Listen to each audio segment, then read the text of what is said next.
Hola, ¿qué tal? Muy buenos días. Bienvenidos a la edición de 24 horas de Costa Rica, noticias de este jueves 1 de julio. Eiser Chacón Cordero les saluda y les recordamos que usted puede seguir esta transmisión mediante nuestras plataformas de redes sociales que aparecen en pantalla. Nos puede ver en Facebook, en Twitter y también en YouTube. Antes de ir al detalle de las noticias, los invitamos a ver nuestros titulares.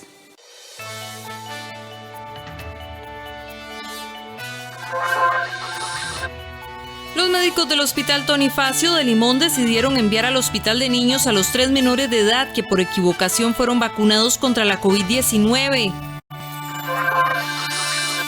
Los costarricenses que viven en el extranjero y que quieran votar en las próximas elecciones tendrán la oportunidad de llenar un formulario para actualizar su lugar de domicilio. Costa Rica enfrentará la Copa Oro en medio de más incertidumbres que de certezas. El técnico y los jugadores se mentalizan en ganar el torneo por primera vez en la historia. El exprecandidato del Partido Liberación Nacional, Rolando Araya, asegura que el equipo económico del candidato verdiblanco, José María Figueres, defiende los intereses del sector bancario y olvida la economía que pueda ayudar al pueblo.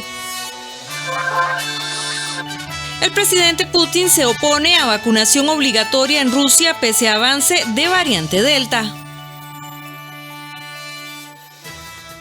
En el detalle de las informaciones, 3 menores de 2 años se encuentran en observación en el Hospital Nacional de Niños después de haber sido vacunados contra la COVID-19 de forma involuntaria por una auxiliar de enfermería. Nuestra compañera, la periodista Melissa Valerio, nos amplía esta información. Muy buenos días, Melissa, adelante.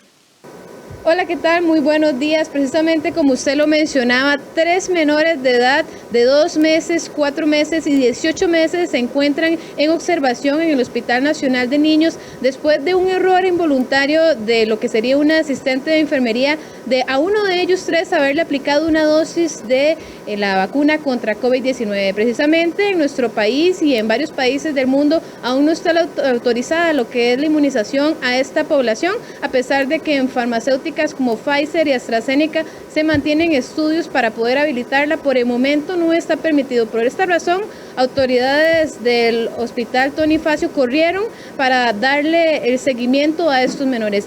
En la entidad aseguran que ellos se encuentran en buen estado y esperan en las próximas horas poderles dar salida y tranquilidad a sus padres. Veamos la información. 3 bebés de 2, 4 y 18 meses permanecen en observación en el Hospital de Niños ante la sospecha de una vacunación involuntaria contra COVID-19. El Centro Médico de Limón, Tony Facio, realizó una serie de análisis cuyos resultados evidencian que están en buena condición. Sin embargo, se tomó la decisión de enviar a los pequeños a San José para exámenes específicos. Estamos muy contentos porque los chicos están en muy buen estado general. Hemos estado monitoreando lo que han sido los resultados de las pruebas que se les han hecho a estos niños en el Hospital Tony Facio de parte del Servicio de Pediatría y la Dirección Médica de dicho hospital. Ellos se reportan en muy buen estado general. Ellos están activos, comiendo con sus papás, siempre en el hospital.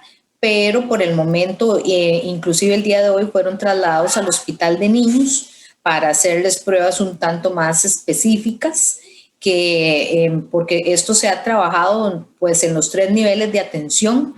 Según autoridades de la Caja Costarricense del Seguro Social, los 3 menores fueron llevados este lunes a un EVAIS del área de salud de Limón para recibir las vacunas del esquema básico. La funcionaria, una auxiliar de enfermería, se percató que podría haber cometido un error de aplicación de dosis contra COVID-19 en alguno de los 3 menores, lo cual reportó de inmediato. Con respecto a la actuación de nuestra institución, la Caja Costarricense de Seguro Social se ha preocupado y más bien se ha ocupado ante todo del bienestar de los niños, de estar pendiente de la evolución de estos chiquitos, tratándolos en los 3 niveles de atención y no solo a ellos, sino también a sus familias. En segundo lugar, pues para nosotros como área de salud es una oportunidad para revisar nuestros procedimientos, ofrecer un mejor servicio y también pues les cuento que se está haciendo, por supuesto, la investigación del caso. Precisamente el ministro de Salud, Daniel Salas, se refirió a la vacunación de niños en el país este martes en conferencia de prensa. Dosis ya menores a 12 años, están todos los ensayos llevándose a cabo, entonces esperaríamos en el transcurso del año que haya alguna información. Principalmente hemos sido enterados de Pfizer, ¿verdad?, que está llevando a cabo esos ensayos, aunque claro que pues todas las compañías son libres de hacer ese tipo de ensayos y ver también, valorar la eficacia y la seguridad. Así que en el momento que eso exista y ya exista una aprobación por una agencia estricta, ya se vuelve inmediatamente un asunto de que ya entra en tema de discusión de forma seria, porque igual también las mismas compañías tienen que presentar esa misma evidencia ante la Autoridad Regulatoria Nacional para que también sea aprobado, como lo hicimos con este grupo de 12 años a 16. Recuerdo que ya la FDA la aprobó y fue creo que como en 15, 20 días posteriores que se presentó por parte de Pfizer la documentación acá para que fuera también aprobada por la Autoridad Regulatoria. Específicamente en este caso, la sede de Levi's se ubica en una zona bananera lejana, por lo que un equipo básico de atención de salud brinda múltiples servicios, incluyendo la vacunación contra COVID y del esquema básico. En el caso de la vacunación de influenza, se decidió realizarla de manera separada. Precisamente siguiendo también con temas de coronavirus, el ministro de Salud, Daniel Salas, mencionó la importancia de la restricción vehicular sanitaria que actualmente se encuentra en nuestro país, en donde un día circula una placa par y otro día circula una placa impar. Él menciona y sigue apostando por esto como una contención al aumento de casos de COVID-19. Veamos. Los casos hospitalizados y defunciones asociadas a la COVID-19 continúan a la baja, así lo dio a conocer el ministro de Salud Daniel Salas. Aunque la disminución es leve, se ha mantenido constante, lo que le ha dado un respiro a la red hospitalaria de La Caja. Además, el uso obligatorio de la mascarilla y distanciamiento social sigue siendo un arma para protegernos contra COVID-19. Sin embargo, el ministro de Salud Daniel Salas asegura que se sigue apostando por la eficacia de la restricción vehicular sanitaria. Vamos a ver, la restricción vehicular sanitaria ya tiene una asociación desde el punto de vista que la herramienta, y sabemos ya a nivel mundial que más ayuda a disminuir contagios es la disminución de la movilización, y la restricción vehicular va en esa ruta. Incluso ya hay estudios del Estado de la Nación, de la UCR, de diferentes instancias, ¿verdad? Y otras también que han referido su asociación positiva en la disminución de contagios. Claro que el ritmo que hubiéramos querido nosotros de disminución de contagios hubiera sido mayor. Imagínense que si no hubiéramos tomado la restricción vehicular, posiblemente no estaríamos ni siquiera hablando de una disminución en este momento de casos. Simplemente estaríamos todavía en incremento o en niveles mucho superiores, ¿verdad?, de casos diarios y de fallecidos. Entonces, hablar de que no ha sido tal vez el escenario ideal para una disminución vertiginosa de casos, sí es correcto, pero también hay que entender que en este momento estamos hablando más bien de una disminución, aunque es paulatina, aunque es no tan sustancial como muchos quisieran ver, pero también es facultada esta disminución por las mismas medidas. O sea, no podríamos hablar de un escenario como el que tenemos en este momento si no fuera porque hemos tomado esa medida de la restricción vehicular con las alternancias que ustedes ya han ido conociendo a lo largo de las semanas anteriores. Actualmente, hasta el 11 de julio, se mantiene la restricción vehicular sanitaria por placa, en donde se intercala entre placas pares e impares. Además, se ha mantenido la nocturna, que va de las 9 de la noche a las 5 de la mañana. Las autoridades de gobierno aún no han dado a conocer si posterior a esa fecha se mantendrá esta dinámica o cambiará, lo cual tiene que emitirse a través de un decreto ejecutivo. Esta es toda la información que tengo en el campo de salud. Vuelvo con ustedes al estudio principal. Muy buenos días. Gracias, Melissa, por esta información. Seguimos hablando de salud. A partir del próximo 12 de julio, la Caja Costarricense de Seguro Social iniciará el plan piloto para el uso del medicamento que ayudaría a disminuir hasta en un 95% la posibilidad de contraer VIH. El medicamento para prevenir el contagio del VIH hasta un 95% estará disponible en un plan piloto de la Caja Costarricense de Seguro Social a partir del próximo 12 de julio. Esto debido a que Costa Rica ya cuenta con un marco normativo aprobado para el uso de la profilaxis preexposición. La PrEP, según sus siglas en inglés, es para personas que no tienen VIH, pero sí un alto riesgo de contraerlo. La Organización Mundial de la Salud lo prescribe para hombres que tienen sexo con hombres, mujeres trans y parejas serodiscordantes. Es decir, que un miembro de la pareja no es positivo por VIH. La Caja Costarricense de Seguro Social iniciará la dispensación del PrEP en las áreas de salud Mata Redonda Hospital, ahí será en la Clínica Moreno Cañas, y en el Carmen Montes de Oca, específicamente en la Clínica Central. Las personas que estén interesadas en formar parte de este programa pueden acercarse a cualquiera de estas dos áreas de salud, aunque no sean de esa zona de adscripción, para solicitar una cita. El medicamento estará disponible mientras se esté llevando a cabo el plan piloto. Hoy estamos presentando un importante avance, incorporando el tratamiento como prevención como parte del modelo. Se generó un trabajo articulado entre el sector público y privado. Se cuenta ya con la normativa y los lineamientos que permiten avanzar en un proceso piloto mediante el cual se pueden identificar la adherencia y la retención en los servicios de salud. Según los resultados que se obtengan, se incorporará posteriormente a la oferta de los servicios de salud. La meta es lograr un impacto en la disminución de la prevalencia y principalmente en la mortalidad por VIH en el país. Al usar el PrEP junto con el condón se disminuyen más de un 95% las posibilidades de contraer el VIH-Sida por vía sexual y más de un 70% mediante jeringas o agujas. La organización de la Asociación Demográfica Costarricense y Asociación Esperanza Viva serán aliadas para trabajar con la población clave las acciones informativas sobre el uso de este fármaco. La Junta de Protección Social realiza los últimos preparativos para el sorteo de medio año. Ya se colocó el 95% de la lotería entre los vendedores, quienes afirman que las ventas han sido muy buenas. Los números más vendidos han sido los bajos. La periodista Ana Marta Arce nos informa. Muy buenos días, Ana Marta. Hola, ¿qué tal? Muy buenos días, Eisel y amigos televidentes. Este domingo se realizará el sorteo del gordito de medio año que trae como premio mayor 400 millones de colones. Los vendedores han indicado que ha sido todo un éxito la venta de este sorteo e incluso afirman que para el fin de semana puede que ya el sábado incluso no tengan lotería a la venta. Pero veamos la siguiente información que hemos preparado. Este miércoles la Junta de Protección Social realizó el pesaje de las bolitas que se utilizarán para el sorteo del gordito de medio año. Este sorteo se llevará a cabo el domingo a las 7:30 de la noche. Tiene como premio mayor 400 millones de colones, un segundo premio de 80 millones de colones y un tercer premio de 35 millones de colones. Además, 20 premios de 2 millones de colones y 77 de 750.000 colones.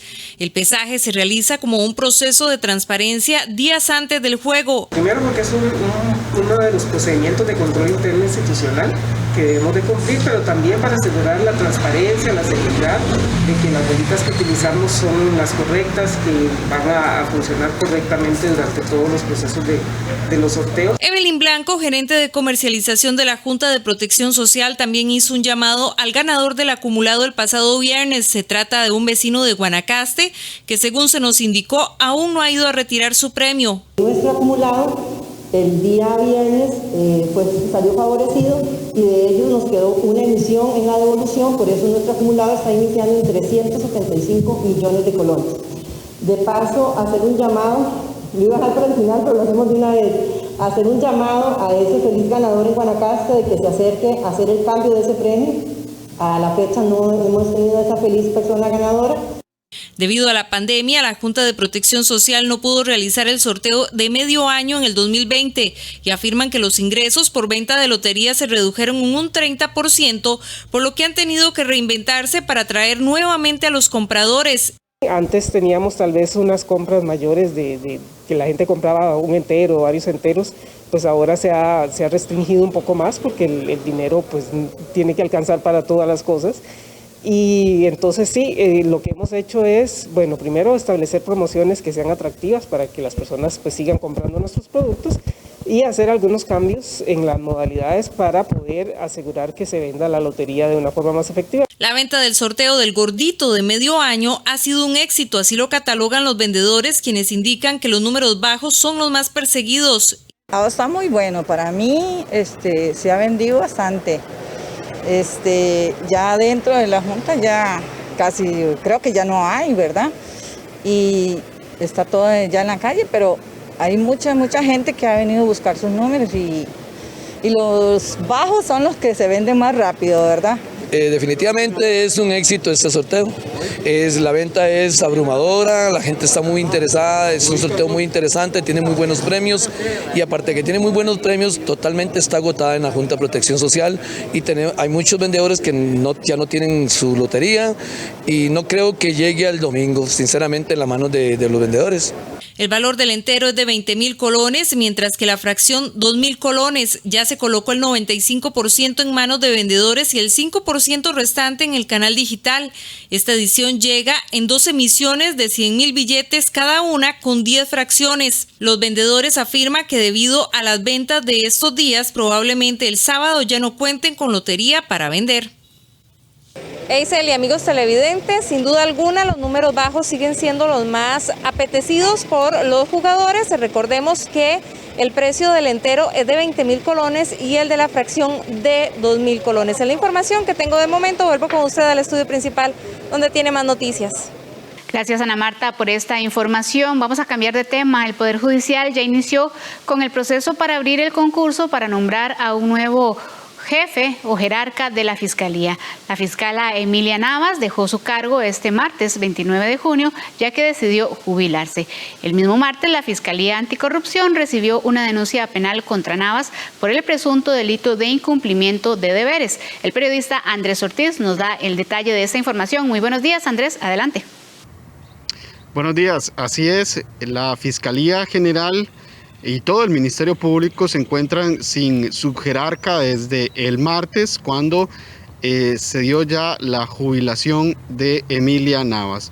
A raíz de esto es que desde el lunes anterior, en sesión de Corte Plena, se aprobó que Gestión Humana del Poder Judicial inicie lo más pronto el concurso para elegir y nombrar a el nuevo o la nueva jerarca del Ministerio Público. Además, el mismo día en el que Emilia Navas deja su cargo, recibe una denuncia penal por el presunto delito de incumplimiento de deberes presentada por Juan Carlos Bolaños. Veamos. Desde el martes 29 de junio, la Fiscalía se encuentra sin su máximo jerarca. Emilia Navas se jubiló a partir de esa fecha. Es por eso que el mismo lunes en Corte Plena se acordó que la Dirección de Gestión Humana publique lo más pronto el concurso para el puesto de la fiscal o del fiscal general de la República. En que se tiene por recibida y conocida la nota de doña Emilia Navas en que se acoge a su jubilación o pensión a partir del día de mañana, debería ordenarse el concurso al cargo de fiscal o fiscala general de la República, porque ya mañana entraría en el cargo el subrogante y es importante que el Departamento de Gestión Humana, junto con la Comisión de Nombramientos que usted preside, se vaya realizando todas las gestiones para no retrasar este cargo. Entre algunos de los requisitos que se exigen para este cargo es ser mayor de 35 años y haber ejercido la abogacía durante 10 años. La Comisión de Nombramientos analizará la nómina preseleccionadas y se lo enviarán a la Dirección de Gestión Humana. Posteriormente, ellos remiten la recomendación a Corte Plena para que los magistrados realicen el nombramiento por un periodo de 4 años. Para el exfiscal general Francisco Dalanese, es importante que a quien nombren debe ser una persona con amplio conocimiento en el derecho procesal, en el derecho penal, criminalística, crimen organizado, pero sobre todo en las investigaciones de delitos de corrupción. Sin embargo, considera que deberían nombrar a alguien de afuera, ya que hay 2 bandos a lo interno del Ministerio Público. En mi criterio, en este momento debería nombrarse a alguien de fuera del Ministerio Público. Es muy claro que hay 2 bandos al interno. Y si se nombra a alguien de adentro, va a tener un bando en contra. De manera que pareciera recomendable a alguien de fuera. Con esto sin ningún demérito para los decenas de fiscales que hay en el Ministerio Público que están en total capacidad de dirigir la institución, ¿verdad?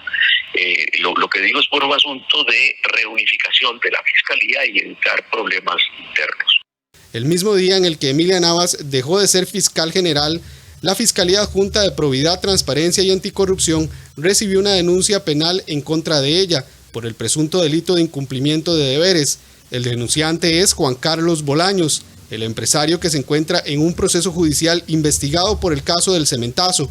Y esperemos que los habitantes de este país tengan un fiscal general objetivo, responsable y no político, que investigue las cosas como corresponde y que las cosas salgan adelante con transparencia y que se ventile la información completa, tanto la que en principio pueda ser acusatoria y la que también sea en defensa de las personas investigadas que solicitan transparencia. Transparencia que hoy yo no he recibido, porque hoy tuve que interponer una denuncia penal por incumplimiento de deberes en contra de Emilia Navas Aparicio y sus fiscales a cargo del caso del cemento. El fiscal subrogante Warner Molina es el encargado en este momento del Ministerio Público. Por el momento no se tiene fecha de apertura del concurso. Lo que se sabe y lo que ha anunciado el Poder Judicial es que ya Gestión Humana está realizando el trámite para abrir ese concurso. Sin embargo, como escucharon algunos abogados, en este caso el exfiscal general Francisco Alanés, señala que lo ideal para el Ministerio Público es que se nombre a alguien que esté fuera de la institución, esto por lo que él señala que hay dos bandos dentro del Ministerio Público, lo cual podría afectar si se nombra a alguien a lo interno. Esta es la información que tenemos. Regreso con ustedes al estudio. Buenos días. Gracias, Andrés, por esta información. El caso Cochinilla apenas inicia. Según los abogados expertos en la materia, este proceso podría tardar años en llegar a una resolución. Por ahora, ¿cuál es el siguiente paso? En la siguiente información se lo explicamos. El sonado caso Cochinilla apenas empieza. La maratónica audiencia por las medidas cautelares luego del mega operativo fue uno de los primeros pasos de un proceso que podría tardar años en resolverse, más aún al tratarse de un caso en el que se involucran a tantos sospechosos. El siguiente paso inmediato será resolver la apelación que presentó el Ministerio Público de las ya establecidas medidas cautelares, principalmente para 14 de los detenidos a quienes inicialmente habían solicitado prisión preventiva. Es posible que esto ocurra en las próximas semanas. El Ministerio y la Fiscalía tienen que recolectar todas las pruebas posibles para ver si realmente existe un delito y si pueden localizar a las personas que los cometieron, es decir, si pueden técnicamente poder acusar a alguien de la comisión de ese delito. Es una etapa muy compleja, casi que me atrevería a decir que es la etapa más complicada porque es donde se tienen que endilgar, se le tienen que establecer delitos a las personas y entonces hay que tener mucho cuidado, hay que recolectar la prueba con mucha calma, hay que estudiarla, hay que analizarla, ¿verdad? Y aún así siempre va a tener el sesgo de que es solamente una de las partes, en este caso el Ministerio Público, el que está haciendo ese análisis. ¿Qué sigue en el caso Cochinilla? Según el proceso judicial, el caso deberá de pasar por 3 etapas antes de llegar a su resolución. La preparatoria, donde se da la recolección de las pruebas o evidencias y en la que se encuentra el caso Cochinilla. La intermedia, cuando el Ministerio Público presenta una acusación formal. Y finalmente la fase de juicio, que es muy probable que pasen años antes de llegar aquí. El Ministerio Público investiga supuestos delitos de peculado, cohecho, falsedad ideológica, malversación de fondos, tráfico de influencias, entre otros. Si usted es costarricense, vive en el extranjero y quiere votar en las próximas elecciones nacionales, tome en cuenta los requisitos que está estableciendo el Tribunal Supremo de Elecciones. Al volver, le tenemos los detalles. Vamos a hacer nuestra primera pausa comercial.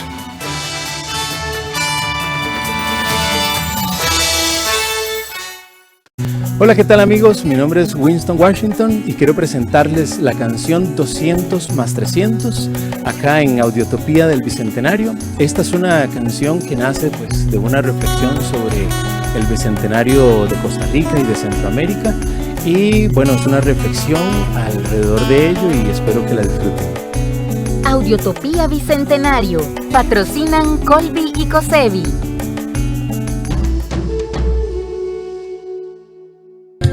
China, principalmente en la región autónoma de Mongolia Interior en el norte, posee una gran superficie cultivada con avena. A diferencia de otras partes del mundo, aquí en China hay incontables formas de preparación de la avena. La gente suele moler el fruto cereal de la avena para obtener una harina fina. De China a tu cocina, los sábados en 13, Costa Rica Televisión. Lo que sucede en nuestras comunidades, de costa a costa, informando a todo el país. Costa Rica Noticias Regional. Todos los días a la 1:30 de la tarde. Y los martes, luego de Soluciones del 13. Aquí en 13, Costa Rica Televisión.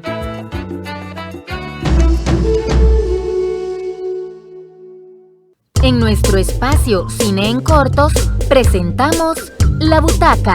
Varios cineastas ecuatorianos nos muestran sus cortos y nos explican cómo vieron la luz.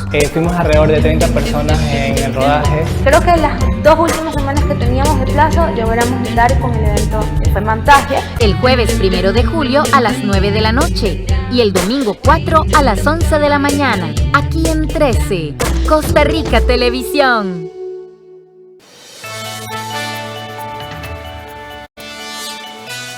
Gracias por continuar con nosotros. Como le adelantamos antes de ir al corte comercial, los costarricenses que viven en el extranjero y que quieran votar en las próximas elecciones nacionales tendrán la oportunidad de llenar un formulario para actualizar su lugar de domicilio. Costa Rica cuenta con 52 consulados disponibles para votar en 42 países. La periodista Rita Valverde nos explica esta información. Muy buenos días, Rita. Adelante. Buenos días, Seisel. Un saludo para usted y todos los amigos y amigas televidentes. El Tribunal Supremo de Elecciones puso a disposición una página web en la que todos los costarricenses que viven en este momento en el extranjero podrán cambiar de domicilio, su lugar de dirección, para poder votar en las próximas elecciones a celebrarse el próximo 6 de febrero del próximo año. También habrá una página en la que pueden consultar los consulados que serán habilitados para que estas personas puedan votar y así buscar el que les quede más cercano y poder efectuar el voto. Veamos a continuación todos los detalles. El Tribunal Supremo de Elecciones puso a disposición de todos los costarricenses residentes fuera del territorio nacional un formulario digital en su sitio web para solicitar el traslado de domicilio electoral y votar en las próximas elecciones del 2022. También podrán consultar los consulados donde se habilitará la posibilidad de votar en el extranjero. Los interesados pueden efectuar el trámite desde ahora y a más tardar el próximo 5 de octubre, fecha en que se cierra el padrón electoral. El procedimiento para completar el formulario web es muy sencillo y cuenta con estrictas medidas de seguridad. Los pasos son los siguientes. La persona deberá contar con la cédula de identidad vigente, es decir, la más reciente que haya tramitado. En el sitio web del Tribunal Supremo de Elecciones accederá a la pestaña Registro Civil y posteriormente ingresará al vínculo Servicios. En Servicios en línea debe elegir el apartado Traslado electoral para voto en el extranjero. Luego deberá ingresar el número de cédula y completará la información del formulario con datos personales, lugar de residencia en Costa Rica en caso de haber vivido en el país, fecha de vencimiento del citado documento de identidad, último domicilio electoral y al que desea ser trasladado. También tiene que escribir el número consecutivo de la cédula, ubicado en el reverso junto con el código de barras. Después insertará 3 fotografías digitales con fondo blanco, otra de la firma y la última debe mostrar las huellas digitales de los dedos índices. Una vez remitido el formulario completo, se enviará un correo electrónico al usuario, con el aviso de que en los siguientes 3 días se le notificará el resultado de la solicitud. Costa Rica cuenta con 52 consulados disponibles para votar en 42 países. Los países con más costarricenses empadronados son Estados Unidos, Canadá, Panamá, Nicaragua, México y España. Importante destacar que este trámite de las personas que viven en el extranjero tiene que hacerse a más tardar el próximo 5 de octubre, el día hasta el cual estará habilitada esta página para llenar este formulario y cambiar el lugar de residencia. Con esta medida también se busca que las personas no tengan que desplazarse o viajar tan largo y así también poder evitar contagios de COVID-19. Con esta información nos despedimos, usted continúa con más. Gracias, Rita, por esta información. Vamos a cambiar de tema. 11 inspectores del Ministerio de Trabajo de la sucursal de Pérez Celedón se capacitaron para aprender la lengua nohue. Los detalles de esta información los tiene nuestra colega de Canal 14, Carmen Picado. Muy buenos días, Carmen, adelante. Muchas gracias, Eisel, un placer saludarla. Por supuesto, eso es una iniciativa bastante particular y que por primera vez se está desarrollando en Costa Rica y hasta en Centroamérica. En esta noticia les preparamos los detalles. A nivel de inspección de trabajo, como usted lo dice, en lo personal, yo que estoy destacado en la zona de Golfito, tengo muy cerca lo que es la parte de Cotobruz, efectivamente, como lo mencionas, y pues sí, nosotros llegamos y nos encontramos a patronos que totalmente están evadiendo ciertas responsabilidades patronales con los trabajadores, precisamente por esta situación cultural que se da con ellos. Entonces nos encontramos trabajadores pues que no pueden disfrutar de su hora de almuerzo, nos encontramos con trabajadoras, por ejemplo, madres que van a trabajar con 3, 4 niños, hasta con niños de brazos en las fincas de café. Estas situaciones son muy delicadas y pues para nosotros es muy importante que podamos tener el acercamiento con ellos, como te mencionaba al principio, esta apertura con ellos, para que nosotros podamos identificar las diferentes situaciones que se están presentando en las fincas de café y nosotros podamos realizar nuestra labor como tiene que ser. Estas son algunas de las situaciones que se encuentran los inspectores de trabajo durante las visitas a las fincas, donde traen mano de obra indígena Nove Bugle, por ejemplo, para la recolección de café. Por esa razón, el aprender su lengua para darles un mejor trato y tener un mayor acercamiento es importante. Durante 8 meses, 11 inspectores de trabajo de la región Brunca del Ministerio de Trabajo y Seguridad Social fortalecieron sus habilidades de comunicación en la lengua navare, con el propósito de informar y velar por el cumplimiento de la normativa laboral en la población indígena Nove Bugle. Entre los compañeros que hemos llevado el curso, ¿verdad?, de Nove Bugle, actualmente no estamos haciendo visitas a esta población, solamente que sean visitas ya sea por denuncia, ¿verdad?, porque como estamos con esto de la pandemia, son específicamente compañeros que se están encargando de estos, y claro que sí hay compañeros destinados, digamos, a las visitas presenciales que tienen el conocimiento de Nove. ¿Cómo ha sido el aprendizaje? ¿Sencillo, difícil? Sí, ha sido un poco difícil, ¿verdad?, porque como comentábamos ahorita, hace un ratito, la lengua Nove es un poco diferente a todo lo que vemos, inglés, francés, todas las diferentes lenguas, porque hay que tener una soltura distinta. Estos 11 funcionarios participaron en un acto de graduación que se llevó a cabo en Pérez Celedón. Para el ingreso de un trabajo decente, ¿no? Un trabajo decente en el sector agrícola.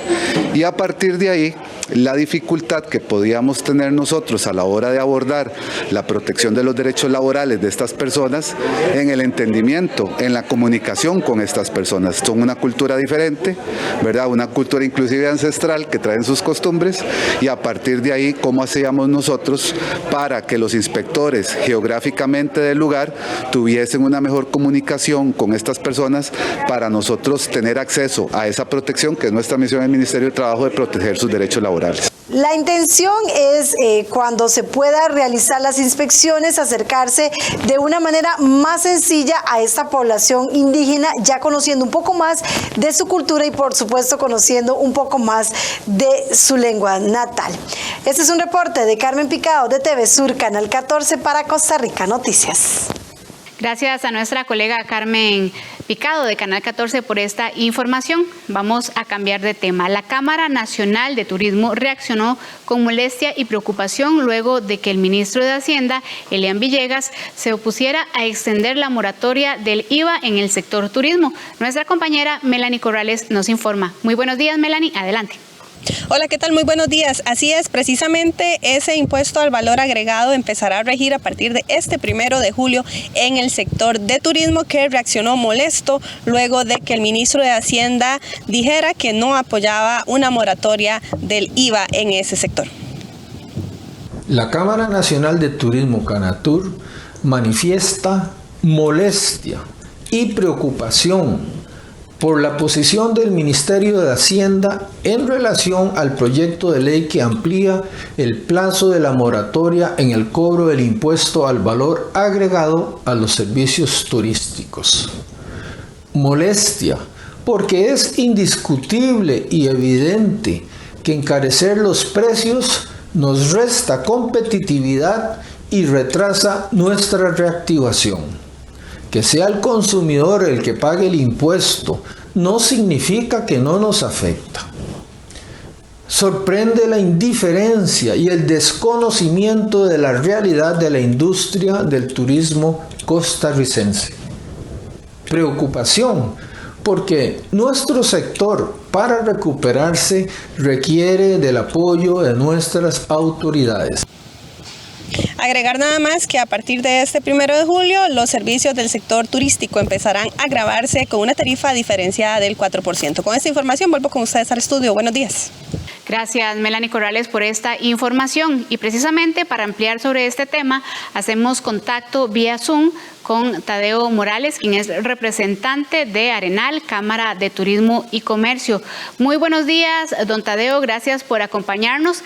Bueno, si usted pudiera describir en una frase corta y concisa la situación que están enfrentando hoy los empresarios de La Fortuna y del país en general tras casi 1 año y medio de pandemia y sumado al pago de este impuesto, ¿cuál sería? Muy buenos días.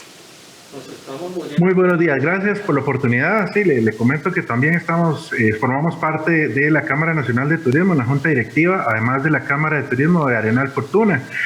Si tuviera que resumirlo en una sola palabra, yo le diría paupérrimo.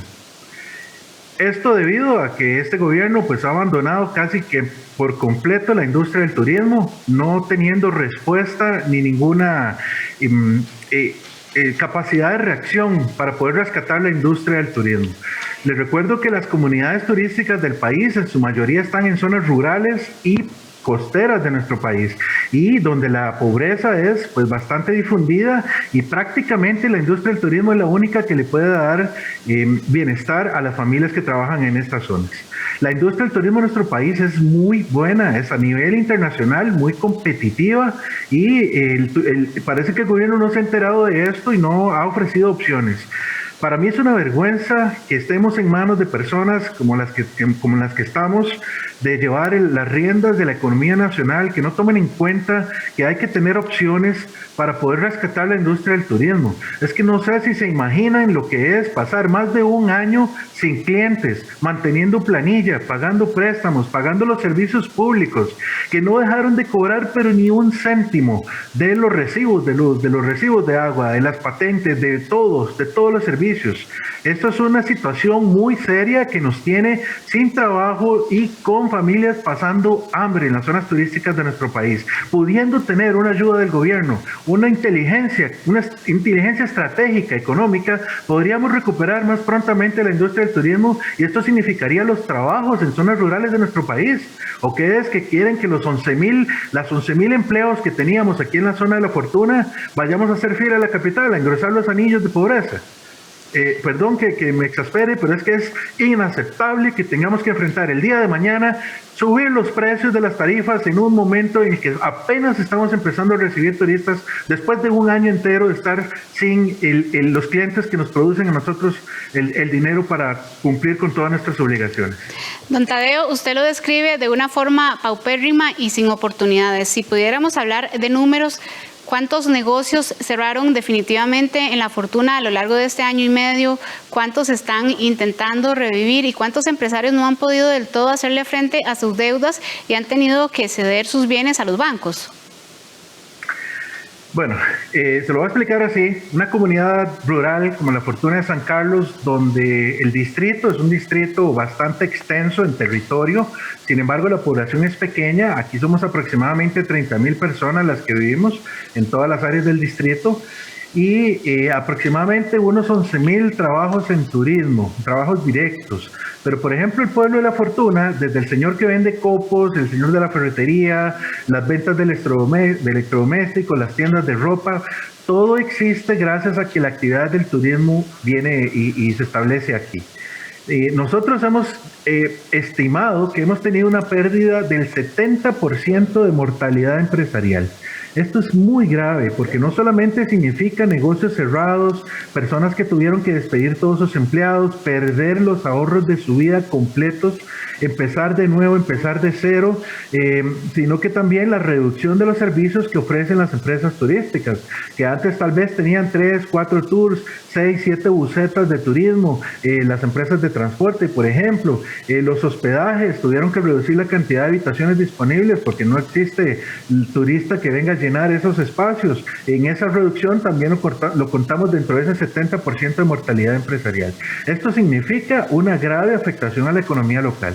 Y por supuesto estamos ahorita enfrentando un problema grave de competitividad porque el personal especializado del turismo es un personal que tiene mucha inversión, en el que inclusive instituciones públicas han invertido tiempo y esfuerzo en formar guías bilingües. Hay guías que aquí manejan 3, 4 idiomas, contadores especializados, ingenieros, abogados, etcétera. Todas las profesiones se ven involucradas en la industria del turismo y pues esto nos ha enfrentado a un problema enorme porque ya aquí La Fortuna perdimos más de la mitad del personal especializado que teníamos, que ha tenido que ir a buscar a otras áreas del país y a otras industrias donde proveerse sus recursos para poder sobrevivir.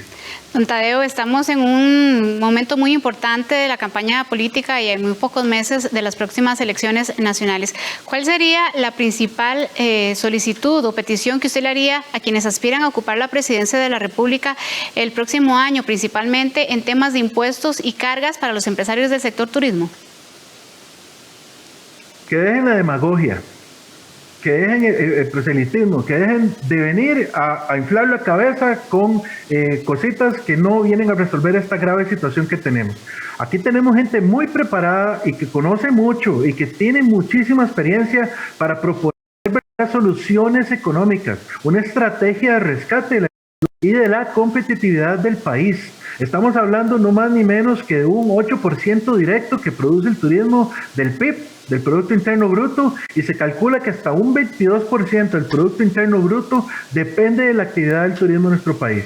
Esto nos va a golpear a todos, especialmente las finanzas públicas, porque el país no soporta tanta robadera, tanta perdedera de millones, ya no la soporta, y esta pérdida de recursos a nivel público, esta deuda pública ha subido, no porque Costa Rica no sea un buen productor.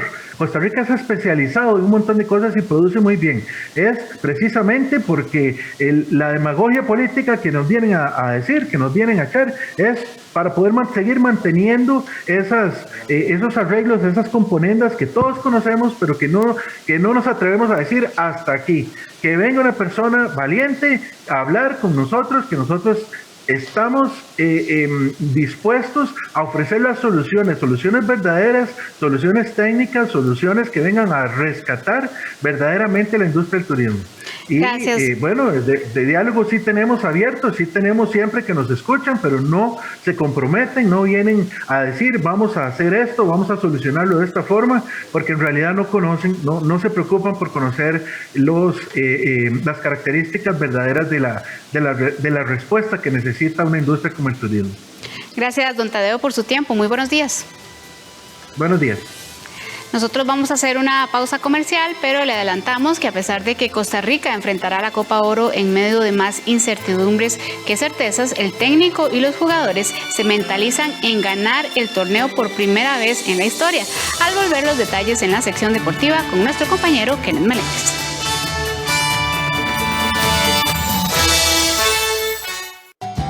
AGECO tiene una buena noticia para todas las personas mayores y sus familiares. Gracias a la televisión, ahora podemos seguir estando cerca a pesar de la distancia, disfrutando de Buena Vida. El nuevo programa de AGECO y 13, Costa Rica Televisión.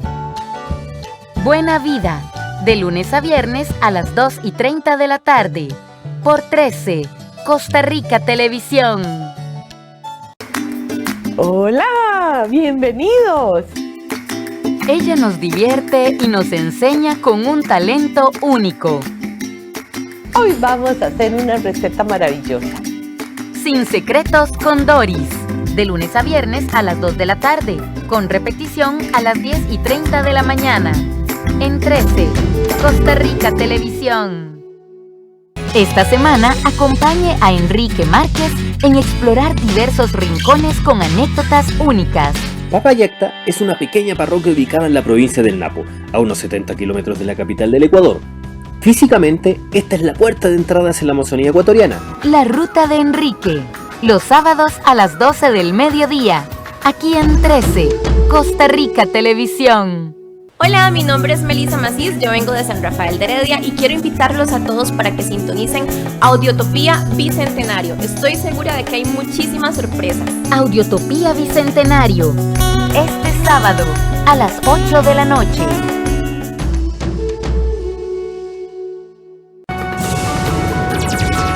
buenos días, gracias por seguir en compañía de Costa Rica Noticias.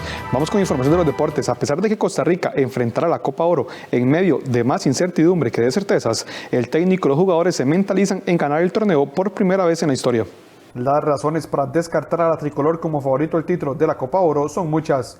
Desde las circunstancias que rodean la recién nacida etapa de Luis Fernando Suárez hasta los antecedentes de la Sele en este certamen. No obstante, el nuevo técnico y los futbolistas tienen como consigna ganar el torneo. Costa Rica nunca ha ganado una Copa Oro, incluso solo una vez estuvo cerca cuando perdió ante Estados Unidos la final de la edición del 2002. Esa fue la única vez en 3 décadas que la selección aspiró al trofeo. Su segunda mejor presentación fue un tercer lugar en 1993. Pero la principal razón para pensar que la Sele está lejos del título es el momento que vive desde hace más de 2 años. La tricolor aún no ha encontrado el norte luego del tiempo perdido tras el paso poco productivo del uruguayo Gustavo Matosas y de Ronald González.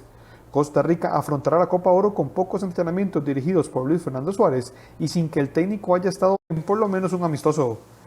A esto hay que sumarle que la serie lleva más de 1 año y medio sin ganar un partido, lo que resta confianza tanto en el grupo como en el entorno. Para nosotros es muy importante mentalizarnos en hacer las cosas bien, mejorar día a día en cada entrenamiento, cada partido, crecer tanto futbolísticamente como grupalmente. Es muy importante para lograr objetivos. Creo que para nosotros ganar la Copa de Oro sería algo muy importante para la preparación y la parte también mental en lo que es la eliminatoria, que de ahí vamos a ir creciendo y vamos haciendo un grupo fuerte para estos partidos que son muy importantes. Este jueves el técnico Luis Fernando Suárez dará la lista definitiva con el nombre de los 23 jugadores que participarán en la Copa Oro. El primer compromiso del colombiano al frente del combinado nacional será el 12 de julio, ante un rival aún por conocer. 4 días después se enfrentará a Surinam y cerrará la fase de grupos el 20 de julio ante Jamaica. Además de aspirar a ganar el título, para la tricolor la Copa Oro será el momento más importante para que los jugadores se acomoden a la idea de Suárez, previo al inicio de la eliminatoria hacia Qatar 2022, en septiembre próximo. La delegación costarricense que representará al país en los Juegos Olímpicos y Paralímpicos de Tokio 2020 fue juramentada, incluido Gerald Drummond, quien confirmó su boleto la tarde de este miércoles. El presidente de la República, Carlos Alvarado, juramentó este miércoles a la delegación costarricense que participará en los Juegos Olímpicos y Paralímpicos de Tokio 2020. Durante el acto fueron dados a conocer los abanderados nacionales, que será la ballista Andrea Vargas en los Juegos Olímpicos, además de Camila Haase y Steven Román en los Paralímpicos. Son 20 ticos en total los que representarán al país en ambas citas. Bueno, para mí es un gran orgullo y un gran honor de llevar la bandera de Costa Rica. Bueno, es algo muy bonito. Muchísimas gracias por haberme tomado en cuenta para llevar la bandera de Costa Rica y bueno, para mí, bueno, voy a participar con otros atletas que van a ir a desfilar con gran orgullo esta bandera y bueno, yo llevaré la de Costa Rica. Para mí va a ser lo más especial del mundo. Espero que todos vivan el momento también y también a representar al país lo mejor que se pueda. Ser abanderada para los Juegos Olímpicos de Tokio para mí es un gran sueño hecho realidad. Como ya competí en los Juegos Paralímpicos de Río 2016, para mí fue un sueño desde ahí poder volver a representar a mi país y ahorita volver a hacer esta clasificación y en sí estoy honrada y feliz de portar la bandera en la inauguración de los Juegos y poder participar y poner el nombre de Costa Rica en alto. Este mismo miércoles se dio a conocer la clasificación del velocista Gerald Drummond, quien logró el boleto por ranking al quedar en el puesto 38 de las 40 plazas que clasificaron por ranking. Con él son 3 los representantes en el atletismo junto a Andrea y Noelia Vargas. Sabe muy bien, la verdad que estoy muy feliz, muy contento. Lo que soñé toda mi vida, prácticamente llevo 17 años en el atletismo buscando este sueño.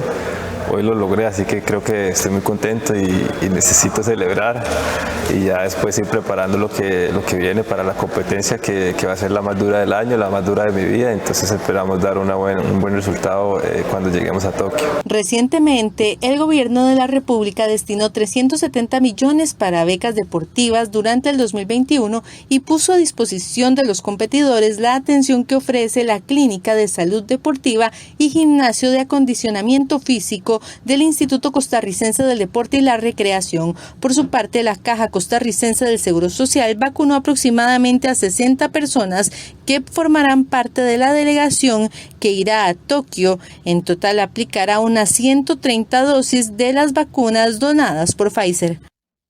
Después de una gran gira europea y mucho esfuerzo para poner al primer tenista en silla de ruedas de Costa Rica en unos Juegos Paralímpicos, el atleta José Pablo Gil recibió la noticia de que su trabajo rindió frutos y estará en Tokio 2020. Con Gil, la delegación a los Juegos Paralímpicos de Tokio 2021 tiene clasificados a Henry Rabe en paraciclismo, Sherman Witty, Melissa Calvo y Ernesto Fonseca en paraatletismo, Andrés Molina en parataekwondo, Steven Román en paratenis de mesa y Camila Hase en paranatación. Ya son 8 paraatletas costarricenses los que estarán presentes en dichas justas y 6 deportes diferentes. Los resultados que tuvo Gil en Turquía, Croacia y otros países europeos hace unas semanas le permiten acceder a los Paralímpicos. Muy destacable, ya que solo hace 5 años sufrió un accidente.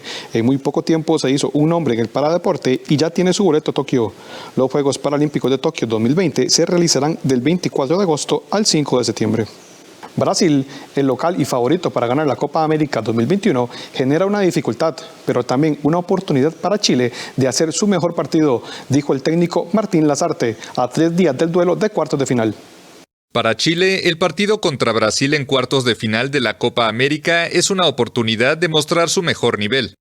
Así lo aseguró el martes el director técnico de La Roja, Martín Lazarte, a 3 días del encuentro. El hecho de jugar un torneo donde nos toca enfrentar al local siempre es una dificultad. Brasil ha dado muestra de ser, además de eso, el equipo posiblemente más en forma. Y eso lógicamente genera una dificultad, pero también es una oportunidad. Chile volvió a Santiago para continuar sus entrenamientos en casa, esperando una posible recuperación del lesionado Alexis Sánchez.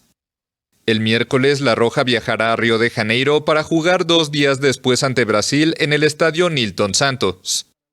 Mientras tanto, la verde amarela se prepara en su complejo de Teresópolis tratando de no confiarse de su condición de favorita.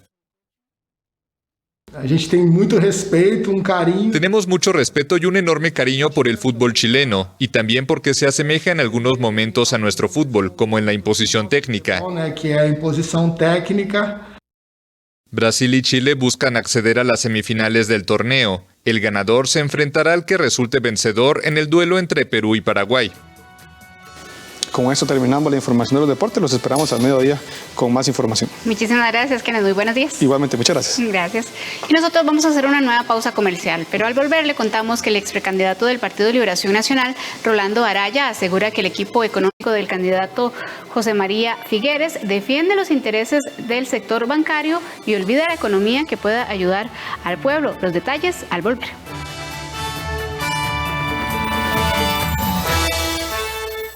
¿Qué debemos hacer y qué debemos evitar para lograr una comunicación virtual exitosa? Primero, evite el contraluz, ya sea de una ventana o de una lámpara.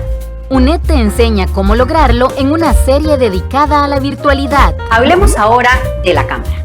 La posición de esta se recomienda a la altura de sus ojos. Miércoles 30 de junio, 8:30 de la noche.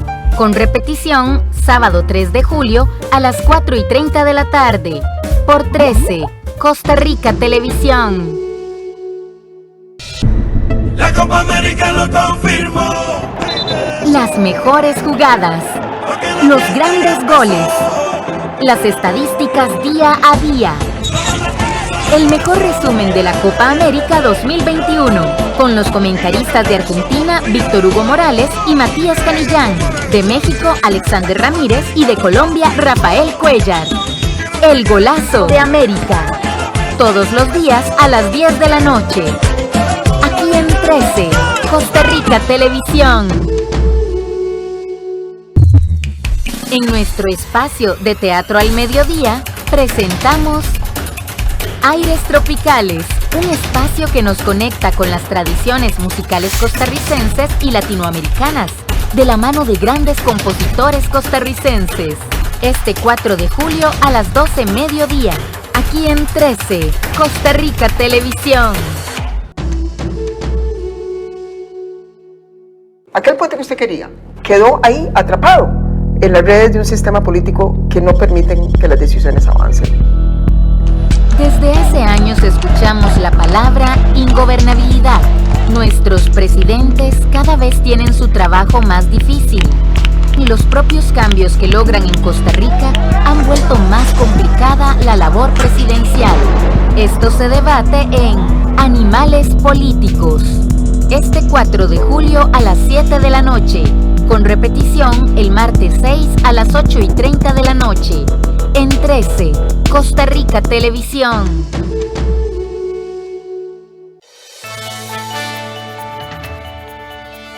Gracias por continuar con nosotros. Como le decíamos antes de ir a la pausa, el ex precandidato del Partido Liberación Nacional, Rolando Araya, asegura que el equipo económico del candidato verdiblanco José María Figueres defiende los intereses del sector bancario y olvida la economía que puede ayudar al pueblo, lo cual fue una de las principales razones para indicarle a Figueres que no participaría en su campaña electoral.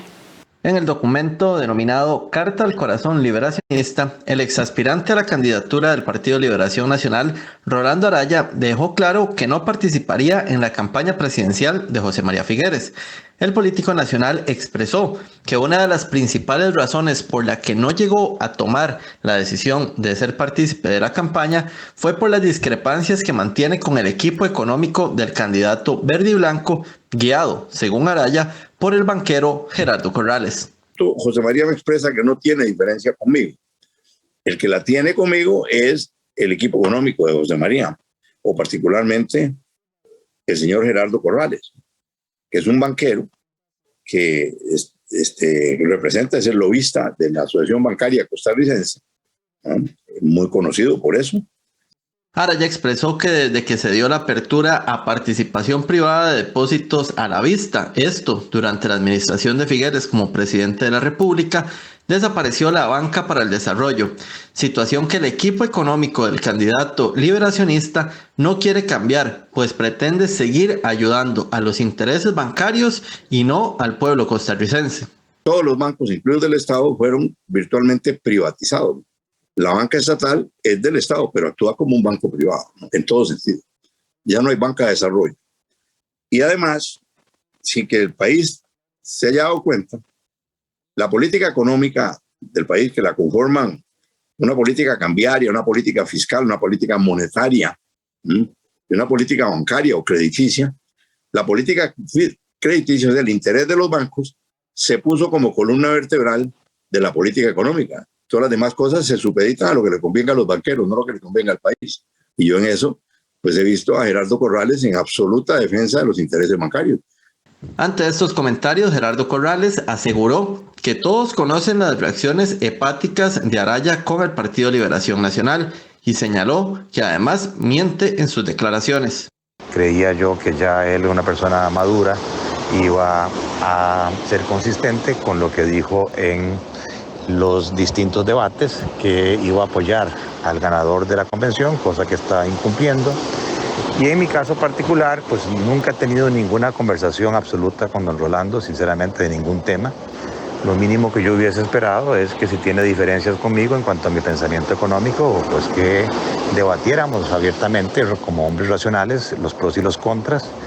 Se pone a decir mentiras, por ejemplo dice que soy un lobista de la Asociación Bancaria Costarricense. A mí me gustaría que muestre la evidencia del caso. Yo desde el año 2016 que me retiré no tengo ningún contacto con la Asociación Bancaria Costarricense.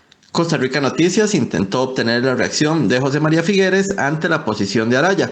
Sin embargo, su equipo de prensa nos indicó que de momento no podía atendernos.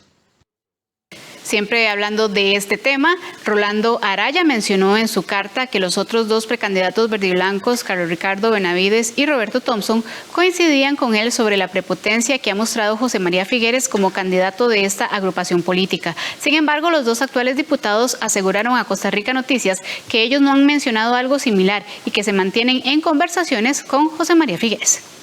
Tuve una reunión con Roberto Thompson y Carlos Ricardo Benavides, quienes expresaron quejas semejantes en cuanto a la actitud del candidato, que calificaron de prepotente y antidemocrática.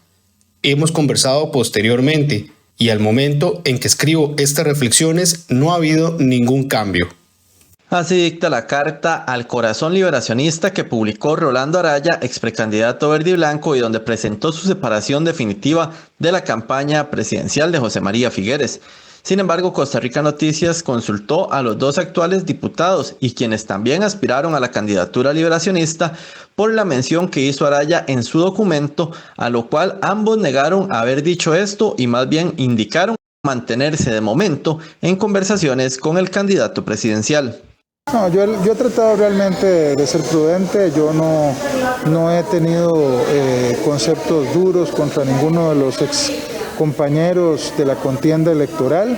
Con María he estado conversando, nos hemos reunido un par de ocasiones, hemos comparado notas, cuáles son sus preocupaciones y las mías con respecto al futuro del país. Hemos también revisado ideas que yo planteé durante la campaña y mi interés de hacer representar al grupo de personas que por todo el país me ha acompañado durante esta pelea, y por supuesto que nuestra pretensión es hacer una integración formal de estas personas y la mía, por supuesto, dentro de ese marco de negociación con el candidato. En mi caso en particular, yo he sostenido 2 conversaciones con don José María, más allá de las reuniones con la fracción legislativa.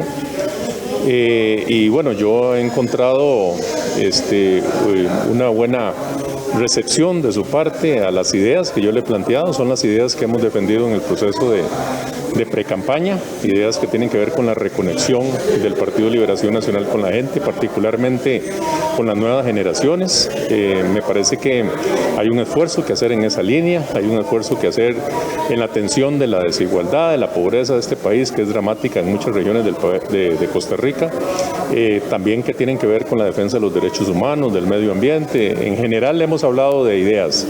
En su carta, Araya menciona también que Figueres le ofreció ser ministro de Educación, situación que discrepa con lo mencionado por el candidato en sus redes sociales, donde dice: en las reuniones que tuvimos pediste la primera diputación por San José y la presidencia del Partido Liberación Nacional. Asumo la responsabilidad de no haber considerado apropiadas tus exigencias. Se negocian ideas, no puestos. Por esa razón consultamos a Benavides y a Thompson si a ellos se le ofreció algún puesto en un posible gobierno de José María Figueres. No hemos hablado de esos temas, ni es un asunto que esté sobre la mesa en las conversaciones que yo he tenido con él. La verdad es que a mí me parece que aquí lo importante es que la campaña asuma la responsabilidad que un partido como Liberación Nacional tiene. Yo soy respetuoso de la voluntad popular. Yo particularmente no estoy en esto por un puesto, ¿verdad? Ya yo estoy aquí en la Asamblea Legislativa, más bien nosotros estamos tratando de ayudarle al país. Yo no estoy, ni le he planteado a José María la necesidad de integrar en ningún puesto en específico. La verdad es que a mí lo que me interesa es seguir adelante en el proceso de fortalecimiento del partido. No ha hecho ningún ofrecimiento en concreto, así que no puedo decir que lo exista porque no lo ha habido, por lo menos no hasta este momento. Estos dos ex precandidatos indicaron respetar la posición de Araya, pero reconocieron que es momento de buscar unir al partido y traer votos de las personas indecisas que no están en Liberación para que los verdiblancos logren regresar a casa presidencial. El Banco Mundial aprobó un préstamo de $300 millones para el gobierno de Costa Rica y con ello busca la recuperación económica del país tras el impacto por la pandemia. El Banco Mundial aprobó un préstamo de $300 millones al gobierno de Costa Rica. El dinero será utilizado para proteger los ingresos y empleos de las personas frente al impacto de la COVID-19, fortalecer a las pequeñas y medianas empresas y reforzar la sostenibilidad fiscal. La operación de $300 millones financiada por el Banco Internacional de Reconstrucción y Fomento es un préstamo de margen variable en moneda única en dólares estadounidenses y tiene un vencimiento final de 20 años, incluido un periodo de gracia de 4 años. Desde el inicio de la COVID-19, el Banco Mundial ha comprometido más de $125 millones para combatir los impactos sanitarios, económicos y sociales de la pandemia. El financiamiento está ayudando a más de 100 países. El banco también está proporcionando $12.000 millones para ayudar a los países de ingreso bajo y mediano a adquirir y distribuir vacunas, pruebas y tratamientos para la COVID-19. Vamos a hacer una nueva pausa comercial, pero al volver le contamos que Putin se opone a la vacunación obligatoria en Rusia pese al avance de la variante Delta. Ya venimos con esta y otras informaciones internacionales.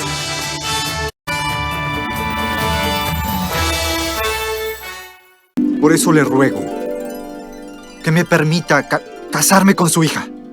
Por favor. Mamá, esta muchacha es muy irrespetuosa. ¡Listos! ¡Aquí vamos! Mampuku, barriga llena. De lunes a viernes a las 11:30 de la mañana. En 13, Costa Rica Televisión. En el siglo XIX surgió un movimiento llamado jazz. Una mezcla de muchos géneros musicales influenciados por sonidos afrodescendientes en Norteamérica y por supuesto el sonido de las grandes orquestas europeas. Jazz Entre Nos, un espectáculo musical que nos deleitará con grandes temas del género jazzístico. Este domingo, 4 de julio a las 2:30 de la tarde, en 13, Costa Rica Televisión. ¿Verdad que es lindo recordar? Es por eso que hemos diseñado Música para Vos, con lo mejor de los 70s, 80s y 90s. Este sábado 3 de julio, en Musicales del 13, Ricardo Padilla. En Planeta Pop, presentamos a Eagles. Esto y más en Música para Vos. Sábado 3 de julio, de 9 a 12 de la noche. Por 13, Costa Rica Televisión. Costa Rica es pura vida. Costa Rica es mi patria querida. Le invitamos para que nos acompañe este jueves en Café Nacional. Vamos a estar tocando un tema muy importante, el espuelón. Si usted padece de eso, acompáñenos. Y a partir de las 9 de la mañana, Aprendo en Casa, a través de 13 Costa Rica Televisión, 101.5 Radio Nacional. Le esperamos. Y la esperanza tejiendo al futuro, un pueblo en marcha pero sin apuros. Costa Rica, Costa Rica. Gracias por continuar con nosotros. Vamos a hacer un repaso por las informaciones del mundo. Pese al avance de la variante Delta del COVID-19, el presidente ruso Vladimir Putin se opone a la vacunación obligatoria en su país. Escuchen a los expertos. Se fue el mensaje del presidente Vladimir Putin a los ciudadanos de Rusia, a quienes pidió que se vacunen contra el coronavirus. No obstante, se opuso a una inmunización obligatoria en el ámbito nacional, pese a que el país registró por segundo día consecutivo un récord de muertes por la enfermedad. Es necesario escuchar no a las personas que entienden poco sobre esto y difunden rumores, sino a los especialistas. Putin destacó, sin embargo, que para evitar un confinamiento estricto, algunas regiones están introduciendo la obligatoriedad de vacunación para determinadas categorías de personas.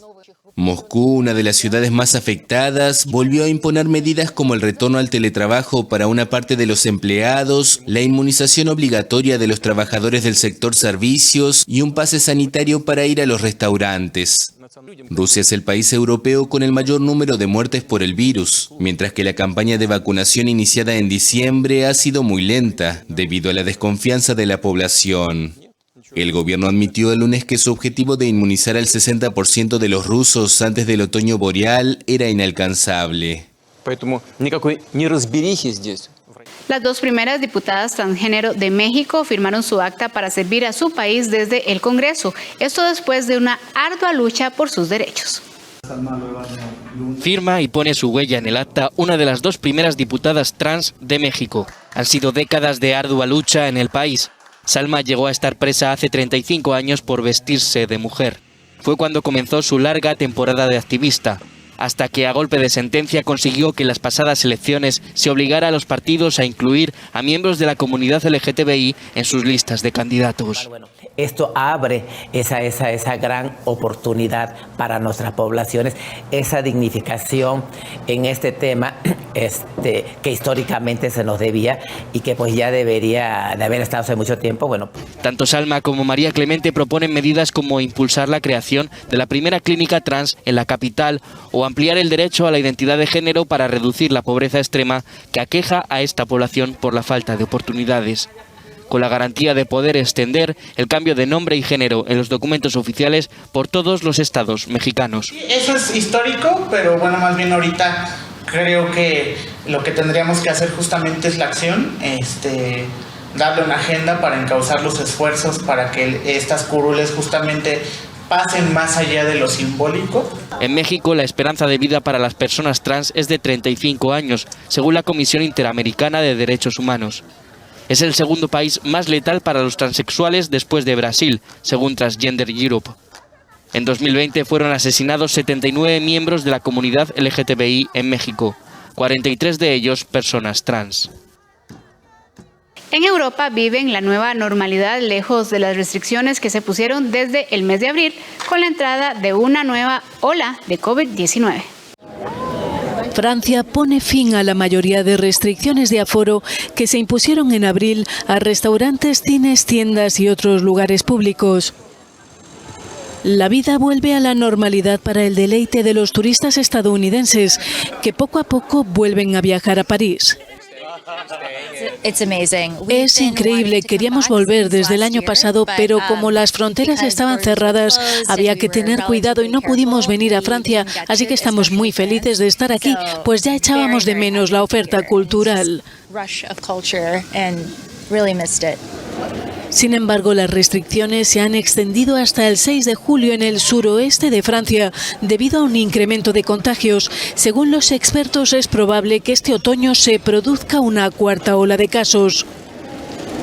La variante Delta aumenta de forma muy rápida y representa alrededor del 10% de los contagios de la semana pasada. La incidencia se ha duplicado en menos de una semana, declaró Gabriel Attal, portavoz del gobierno francés. En España los casos se disparan en Cataluña, que ha previsto reducir el intervalo de la segunda dosis de AstraZeneca a 8 semanas. Desde el próximo martes la vacunación se abre a la franja de edad entre 16 y 29 años. La incidencia acumulada se dispara entre los jóvenes españoles y supera los 250 casos por 100.000 habitantes. En Escocia se han registrado 3.285 casos de COVID-19 entre el domingo y el lunes, un nuevo récord. El grupo de mayor incidencia es el de varones jóvenes. Se cree que unos 2.000 casos de COVID tienen su origen en la Eurocopa y el partido ante Inglaterra en Wembley, con particular incidencia de la variante Delta, algo que preocupa en Italia, pues el próximo sábado se disputará en Roma el partido entre Inglaterra y Ucrania en los cuartos de final. Estados Unidos repatrió a 18 cubanos en medio de un aumento de los intentos de llegar a este país. La Guardia Costera estadounidense repatrió el martes a 18 ciudadanos cubanos que habían intentado entrar ilegalmente en Estados Unidos cruzando el estrecho de Florida. La zona vive estos meses un aumento de los intentos de llegar a costas estadounidenses. En lo que va de año, según las autoridades cubanas, se han realizado 24 operaciones de repatriación con 377 personas devueltas a Cuba. La Guardia Fronteriza del país cree que hay un motivo claro. El incremento de salidas está dado, entre otras razones, por el incumplimiento por parte de Estados Unidos de los acuerdos migratorios, las medidas adoptadas por los Estados Unidos. El gobierno cubano acusó la semana pasada a Washington de no cumplir el acuerdo por el que Estados Unidos se compromete a entregar 20.000 visas anuales a ciudadanos cubanos. El Ejecutivo considera que no entregar esos visados hace crecer la inmigración ilegal. Los 18 hombres interceptados fueron llevados a Puerto Cubano, donde se les aplicaron las medidas anti-COVID pertinentes. Cuba no detiene ni procesa a retornados a no ser que hayan estado involucrados en algún delito. La isla tailandesa de Phuket reabre sus puertas al turismo internacional. La paradisíaca isla tailandesa de Phuket se prepara para reabrir sus puertas a los turistas internacionales. El país registró el miércoles su peor saldo diario desde el comienzo de la pandemia, mientras impone restricciones en la capital Bangkok y sus alrededores, donde se propagan las variantes Alfa y Delta. Pero las autoridades confían en un programa piloto llamado Phuket Sandbox para permitir desde julio el ingreso de viajeros a esta isla, en la que solo se detectan diariamente unos pocos contagios. Para mí, el Phuket Sandbox es una buena señal. Ayuda a estimular la economía y permite que los extranjeros viajen a Phuket para apoyar a la población local con sus trabajos e ingresos. El país, cuyas fronteras están cerradas desde marzo de 2020, tiene la intención de reabrirse gradualmente al turismo, un sector que representa casi el 18% de su Producto Interno Bruto. El tan esperado regreso de los turistas es visto como un alivio por las empresas y comercios locales de la isla, donde más del 80% de los hoteles han cerrado. Actualmente apenas tengo ingresos. Estamos en una situación en la que apenas podemos alimentarnos y tenemos pocos ingresos. No es realmente adecuado. Tenemos que confiar en que el Phuket Sandbox ayude a los operadores comerciales de Phuket. Solo podrán acceder los viajeros procedentes de 66 países considerados de bajo o medio riesgo y deberán permanecer 14 días antes de poder viajar a otro lugar de Tailandia. Además, deberán someterse a 3 pruebas PCR durante ese periodo. Para preparar la reapertura, se vacunó a 2/3 de la población de la isla.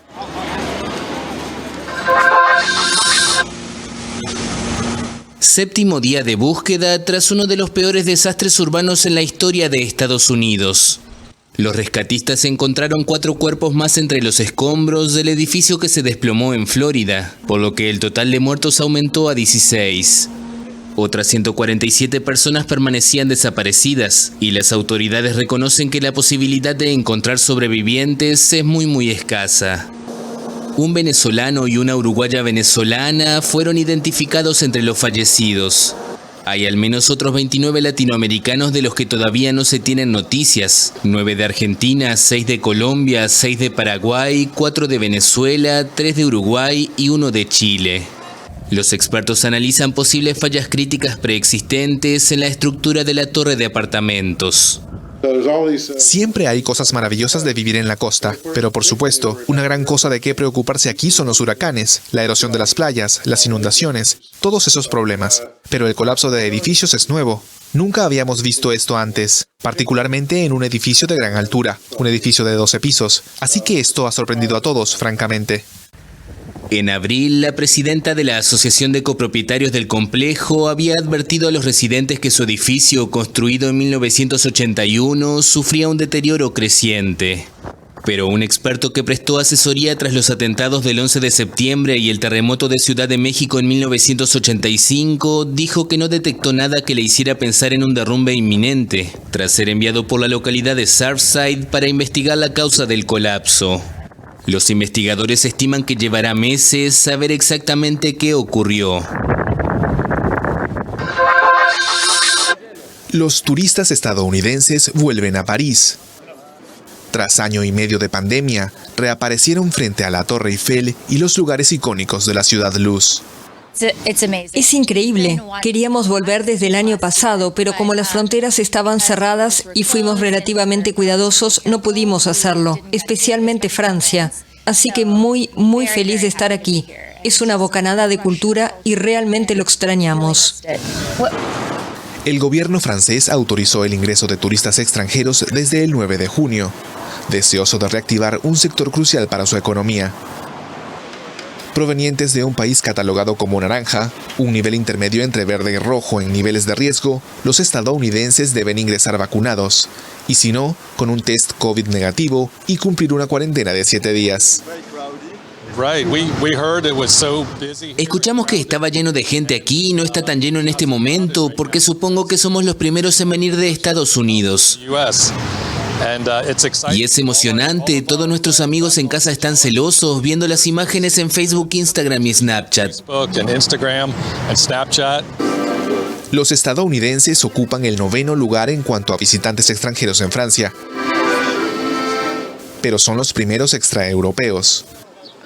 Escucharlos en las calles parisinas da esperanzas a los comerciantes y guías turísticos locales. Cada vez que estoy aquí los escucho, pero muy pocos. Porque hablo inglés, reconozco a los estadounidenses por su acento. No son muchos, pero vendrán. Francia era el primer destino turístico del mundo antes de la pandemia. Los ingresos de ese sector representaban 7.5% de su Producto Interno Bruto en 2019, pero cayeron a la mitad en 2020. Por eso el gobierno instó a una treintena de sus embajadores a promover el país como destino entre los extranjeros.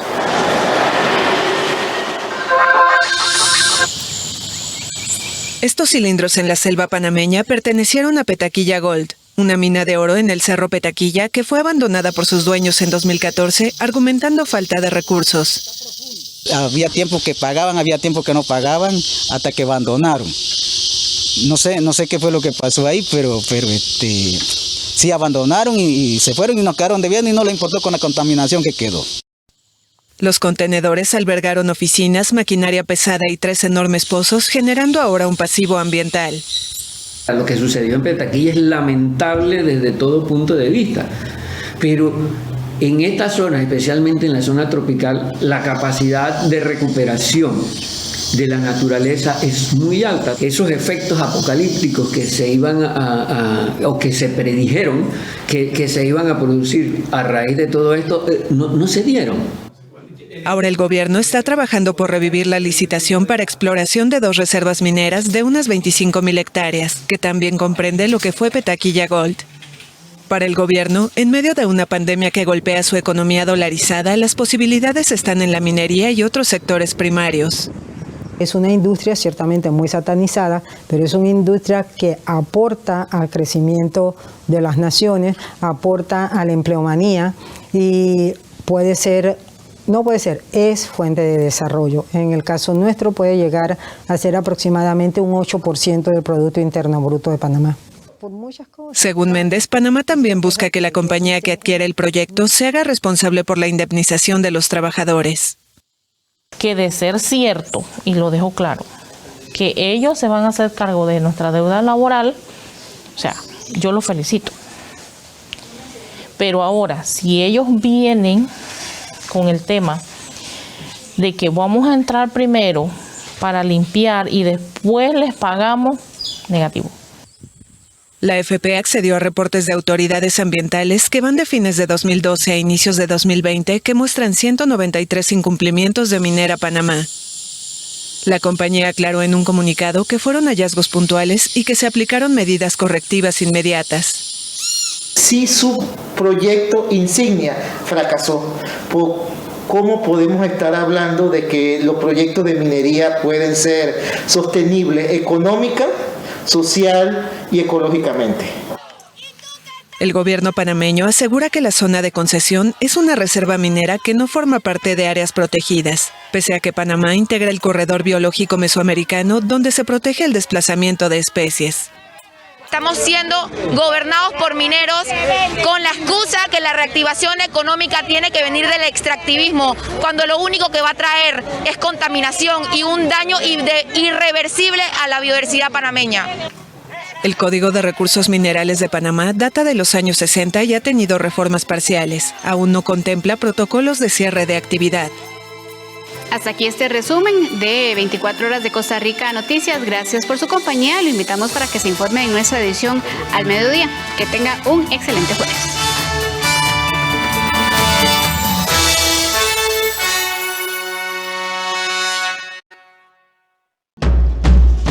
Estás viendo 13, Costa Rica Televisión.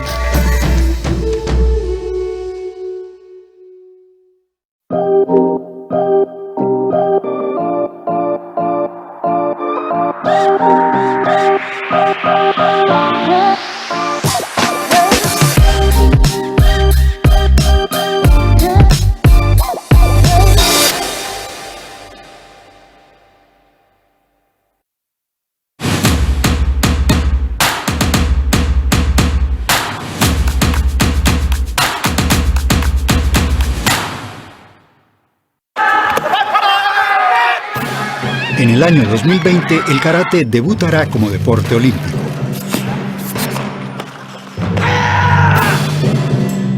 El énfasis de este arte marcial tradicional de Japón está en los golpes con las manos y con los pies.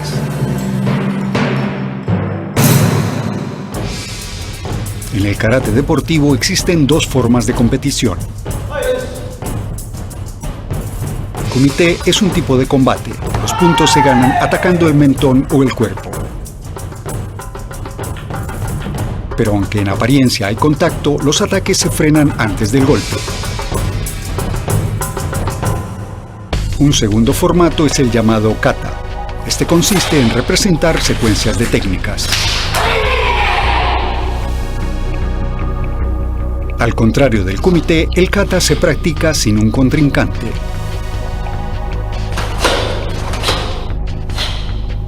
Cada secuencia fija de movimientos se ejecuta mientras se imagina un oponente.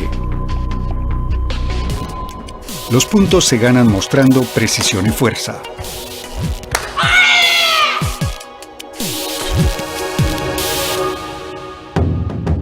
La isla de Okinawa está situada en el extremo sur de Japón. El karate japonés moderno tiene sus raíces en el arte marcial tradicional de Okinawa.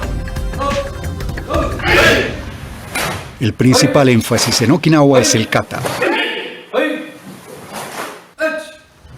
En principio, todo kata se inicia neutralizando un ataque. Fijémonos, por ejemplo, en cómo maneja su mano derecha. Esta es una técnica para interceptar y desviar un golpe. Después de defenderse, usa el mínimo de fuerza para dominar a su atacante.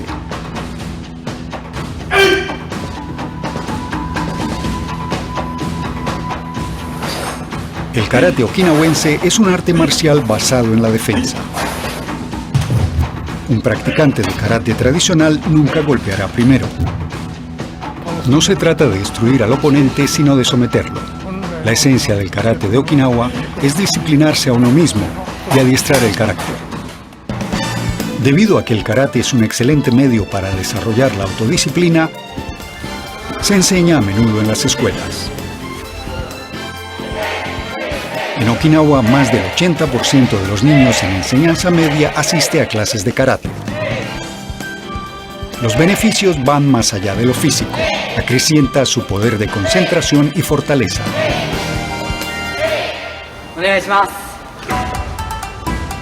Lo más importante que aprenden del karate es el concepto de rei.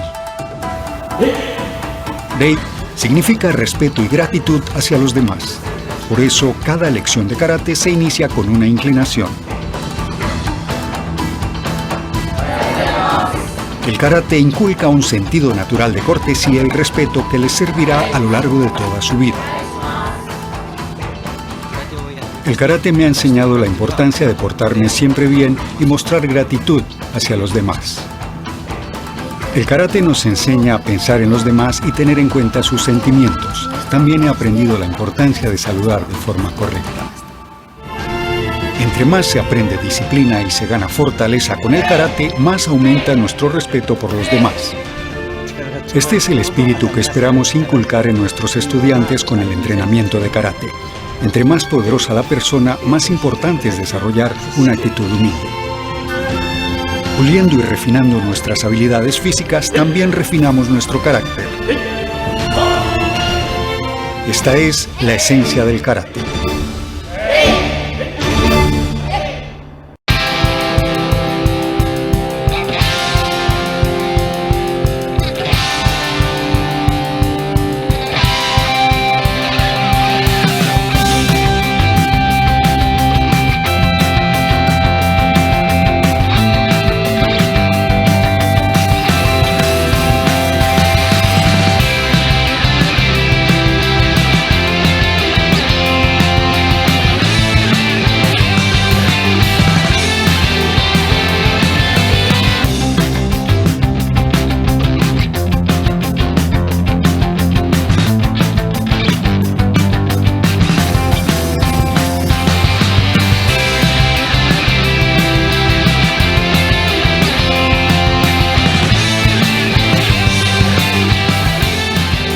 trabajamos para usted.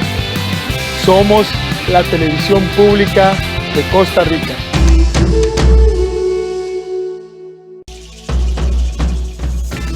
A continuación, Café Nacional.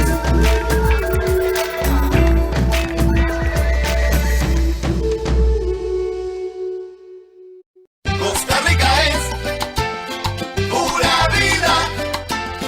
Costa Rica es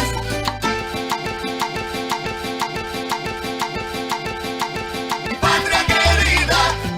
Una montaña que besa una nube, un jardín lleno de flores y sueños. Son las 8 en punto de la mañana. Bienvenido y bienvenida a este Café Nacional. Para nosotros siempre es un gusto poder contar con su sintonía a través de los diferentes medios del CINAR, Costa Rica Medios, y tratando siempre de ofrecerle un montón de temas dentro de las posibilidades de tiempo que tenemos, por supuesto, que a veces ustedes dicen, pero ¿por qué no continúan? ¿Por qué no siguen más? Y no sé cuánto, pero es que no nos alcanza a veces el tiempo, y entonces siempre le estamos dando como una probadita, una pincelada. Recuerden que por supuesto que ustedes a lo largo del día pueden continuar repasando algunas de las entrevistas que nosotros tenemos en nuestro canal de YouTube, y también pueden continuar dándole seguimiento a esos temas en nuestras redes sociales, en el Facebook de Café Nacional, que así es como aparecemos, y que desde este momento ya tenemos que estar, por supuesto, que también transmitiendo en vivo a través de ese medio. Yo soy Sergio Castro, esto es Café Nacional. Permanezca conectado y conectada con nosotros. Don José Domínguez, bienvenido. Buenos días, Sergio. Buenos días, compañeros en estudio y Control Central 101.5 Radio Nacional. Muy contento de estar en este día llevándoles a ustedes hoy Café Nacional, como dice Sergio, y recordarles a las 3 de la tarde tenemos también el reprise de esta producción. Y si usted dice, es que se me olvidó qué fue lo que dijeron, entonces a las 3 de la tarde usted puede también tener la oportunidad de volver a ver la programación de Café Nacional. Bienvenidos, bienvenidas. Gracias a Dios, un día más de poder compartir con ustedes en esta mañana, aquí a través de este medio tan importante para llevarles a ustedes hasta su hogar, hasta su carro, a través de la radio y a través de redes sociales, a través de nuestra